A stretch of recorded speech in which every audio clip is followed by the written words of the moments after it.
Welcome to day 62 of our daily coin roll hunt. Today we're going to be searching through this $half roll, and now this one's a little different than most of our daily coin roll hunts because we have something that I think came from a collector, because it says on here 1985 Denver number 1 AU, so I'm assuming they're going to be in AU or about uncirculated condition. And it's all taped up and it's in this different wrap that I've never seen before. So what I'm going to do is I'm going to get this open here. And let's see if these are actually 1985 Denvers or if this is just a reused wrap of some sort. I'm not really sure what to expect. If they are all about uncirculated condition, that would be really cool.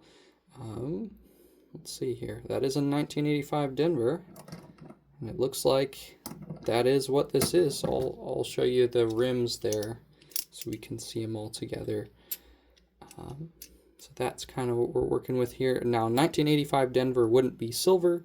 It would all be clad there. I wanted to show you guys our red book real quick so I can show you kind of the mintages for 1985 Denver. So we have 85 Denver here, 19,814,000. So it's not particularly low for the ranges for those couple of years there.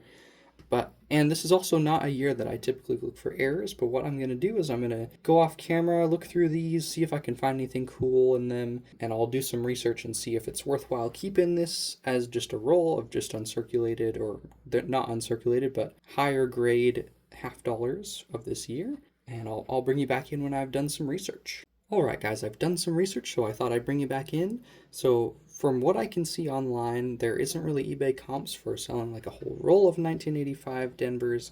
There's also not a whole lot of errors that you can look for that are not super major obvious errors. 1985 is also not a particularly desirable year.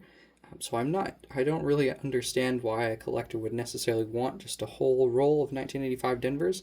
Another thing is that this isn't the only 1985 Denver roll that I got from the bank. I've got a couple of them, probably I think 5 total. So what I will do is I'm still going to use them for my daily coin roll hunts, but we'll mainly be looking for just really high grade ones, and we'll still look for those obvious errors as well.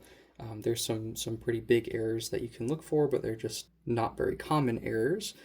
Now I did decide to look through my book to see if I wanted to find one to replace. So I did find this 1985 Denver here that's in decent shape. I wouldn't say any of those in that roll are really AU. They all have damage and they've all definitely been circulated. But this one's in pretty good shape, and it's better than the one that I have in my book. So that will be going in my book. But anyways, guys, not too much for today, but you can tune in tomorrow for this customer app quarter roll.